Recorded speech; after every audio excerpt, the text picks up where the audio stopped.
21 y 16 minutos aquí en El Aire es Libre. Nosotros continuamos con este segundo bloque y ya tenemos en nuestro piso a quien conozco por primera vez y tengo el gusto de saludar y abrazar y alejarme al mismo tiempo porque no sabemos qué tipo de gripe tiene la señorita Sofía Eleano.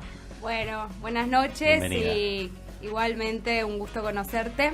Al fin, ¿no? Sí, porque ahora decís eso, después no sé. Bueno, no sé, sí, Podemos después veremos. podemos Después veremos brindar. con gusto. Sí, estamos brindando por el Día del Periodista. Feliz día, chicos. No les dije antes. Todavía está en la discusión nuestro rango, Bueno, ¿no? son pseudo periodistas. ¿Qué somos? Casi. Somos improvisadores. Somos pseudos. Igual me gusta la palabra pseudo. Pseudo. Vamos Muy con bien. ¿Por qué eso. nos vamos a quedar con algo? Quedémonos con la mitad. Sí, totalmente. Después Bueno, el título les da el cierre entero. el broche de El oro. broche. Bueno, yo estaba muy ansiosa con tu columna. Me dejaste con las ganas la semana pasada, pero estuvo bien, porque si después todos nos agarrábamos gripe para hablar de Miguel Ángel, no valía la pena.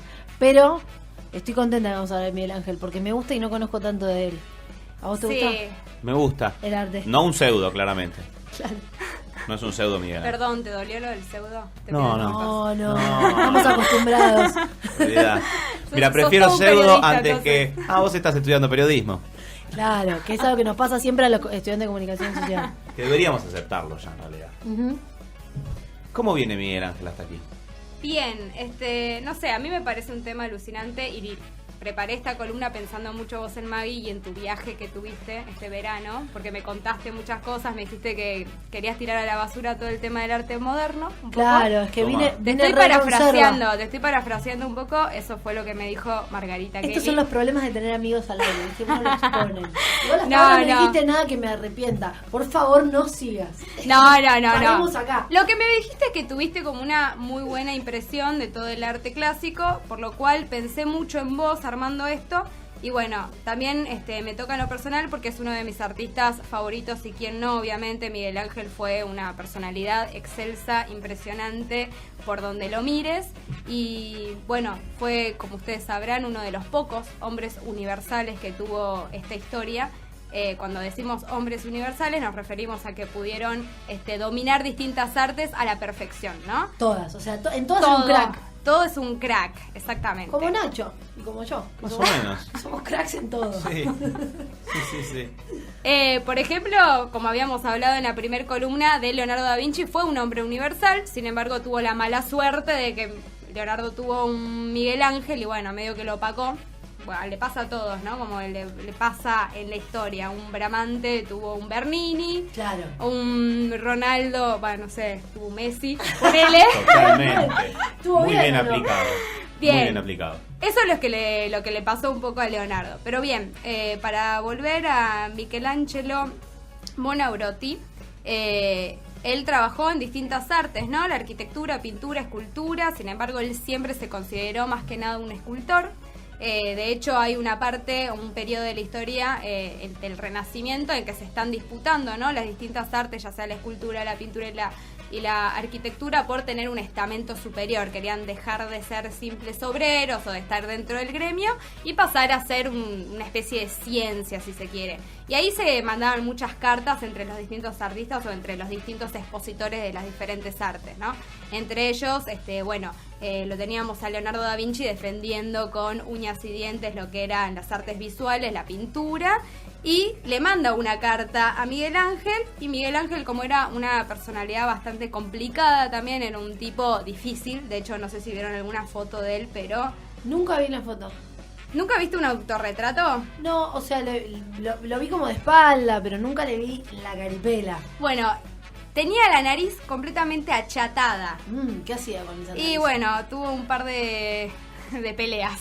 Ah, se cagaba a palo. Se cagaba a palo. Básicamente tenía un temperamento bastante malo. Nos gustan los temperamentales acá. De hecho, está la anécdota de cuando sale de explicando de por qué tenía la nariz de esa forma, y era porque él estaba contemplando una pintura de Masaccio, de quien él era muy admirador, y había otra persona, otro artista que también estaba contemplando. Se puso a discutir, como que él decía, no es tan bueno Masaccio, y el otro se calentó y le pegó una piña y quedó así.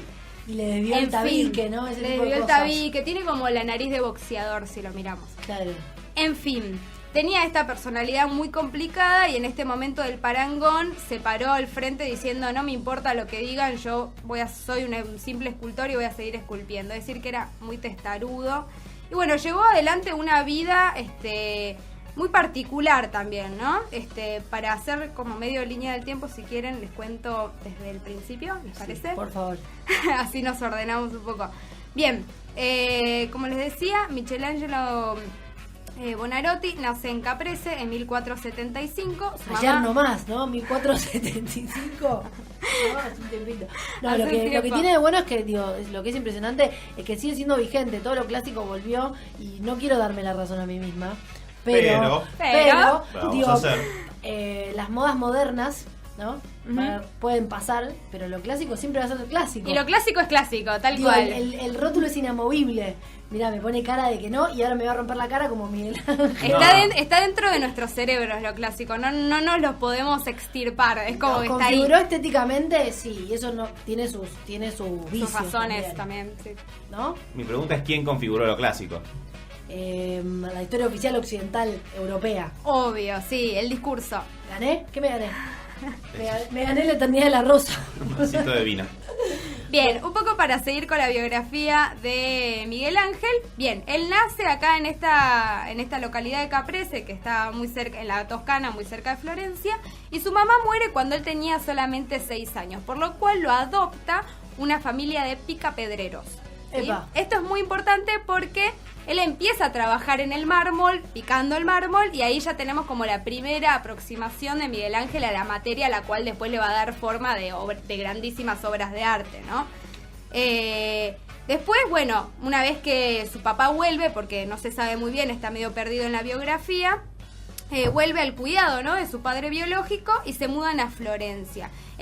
Miguel Ángel ya tenía una inclinación muy marcada hacia las artes, hacia lo que eran los oficios, y le decía al padre que quería aprender, que se quería dedicar a eso. Sin embargo, él venía de una familia de muy bajos recursos y el padre estaba en contra de esta inclinación. Por ende, le decía todo el tiempo que prefería que se dedique a algo más tirado al comercio, a las finanzas, para salir adelante, ¿no?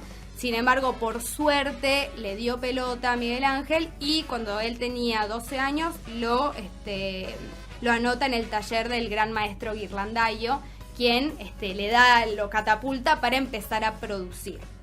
Obviamente, quien estaba dando vuelta en este momento, ¿no?, a Miguel Ángel se lo suele ubicar dentro de la periodización del arte occidental, en lo que es el Renacimiento, el Alto Renacimiento y el Manierismo, porque vivió 89 años. ¿Sabes qué? Yo esto lo había leído, pero no entendía bien. Y ahora me has aclarado el panorama. Claro, vivió mucho, entonces se lo suele ubicar en varios periodos del arte, ¿no? Y en este momento, en el primer momento, que estaríamos como en el Renacimiento, naciendo todo esto, este gusto por lo clásico, quien estaba en Florencia gobernando era Lorenzo el Magnífico, ¿no? Perteneciente a la familia Medici, quien obviamente tenía un gran poder y además era un gobernante fuera de lo común, porque tenía una inclinación o un gusto hacia las artes clásicas. Él compraba y tenía muchas esculturas ya sea de la Grecia antigua o de la Roma antigua, y las colocaba en un patio que era de su propiedad. Ellos eran dueños básicamente de todo Florencia durante todo el periodo de la República. Sí, lisa y llanamente. Eran los dueños, tenían toda la papusa. Los colocaban en un jardín que se llamaba de San Marcos, ¿no? Que era un jardín que estaba lleno de estas esculturas clásicas, originales, y es a donde iban todos los artistas, ¿no?, los estudiantes, los aprendices, a ver estas esculturas y empezar a estudiar. Cuando Lorenzo el Magnífico estaba dando vueltas por ahí, lo ubica Miguel Ángel y dice, bueno, este niño tiene un gran potencial, así que lo adopta y lo lleva a vivir con él a su palacio en Villalonga. Y le hace como de mecenas, o sea, eso es su gran mecenas. Claro. De hecho, Lorenzo el Magnífico no solo fue mecenas de Miguel Ángel, sino también, por ejemplo, de Botticelli, otro gran artista, y muy influenciados todos por este pensamiento neoplatónico, ¿no? Esta vuelta... Ese recuperar del pensamiento clásico, de ir más allá de la materia, el amor más puro. Bien, todo ese pensamiento lo influyó mucho a Miguel Ángel durante sus primeros años de producción.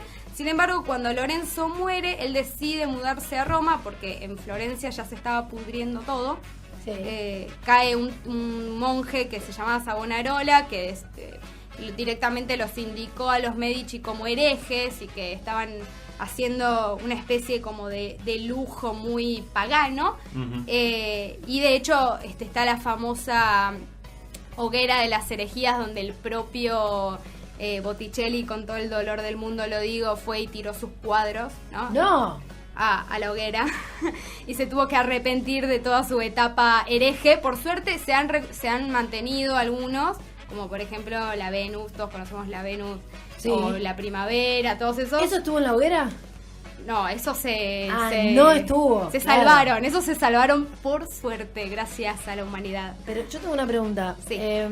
Miguel Ángel se hizo muy famoso, ¿no? Como todos ya sabemos. Sí. Puede ser una pregunta que por ahí me van a señalar, pero digo, ¿tuvo algo digo, si había un retorno a lo clásico y como que había como una convención que volvía con él?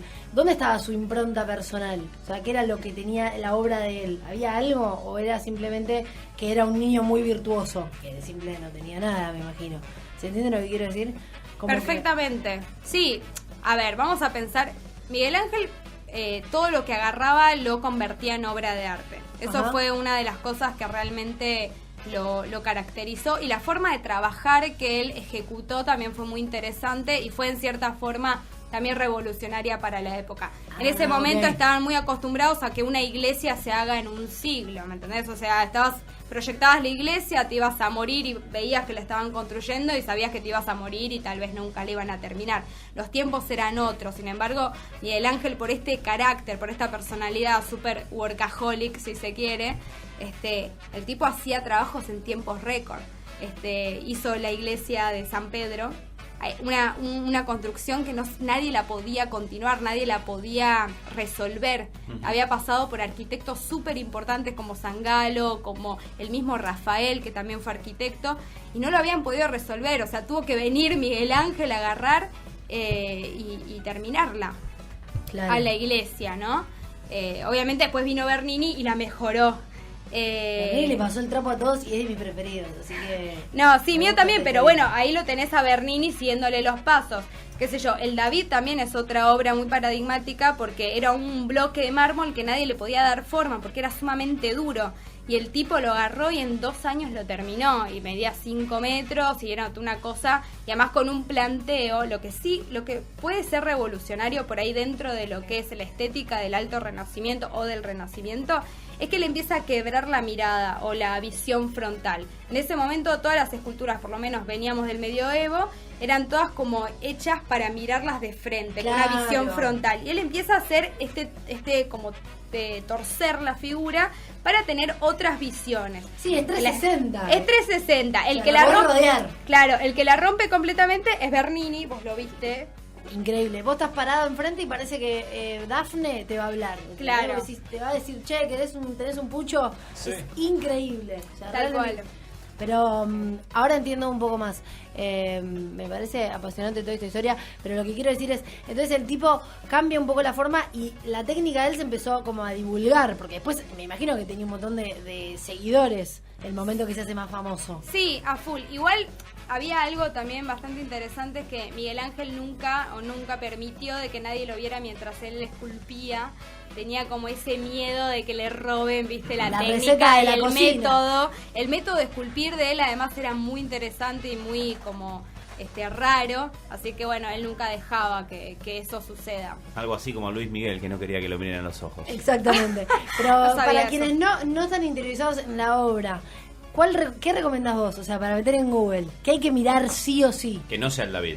No, bueno, para que no sea el David, por ejemplo, puede ser la Batalla de Cassina, que es uno de los primeros cartones que él realizó, y ahí se puede ver el laburo que él hace con el cuerpo humano, con la anatomía, porque iba mucho más allá. Él tenía una investigación casi médica, de científico, ¿no? Con el cuerpo humano. De hecho, en el David se ve muy bien eso. Pero la Batalla de Cassina es una de las obras que a mí más me gustan y yo la recomiendo porque no es muy conocida tampoco. La recomendación aquí de nuestra especialista Sofía Eliano. Y nosotros la despedimos. Y despedimos a Miguel Ángel, al David y a toda la Batalla de Casino con The Meters y People Say.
got a right to live.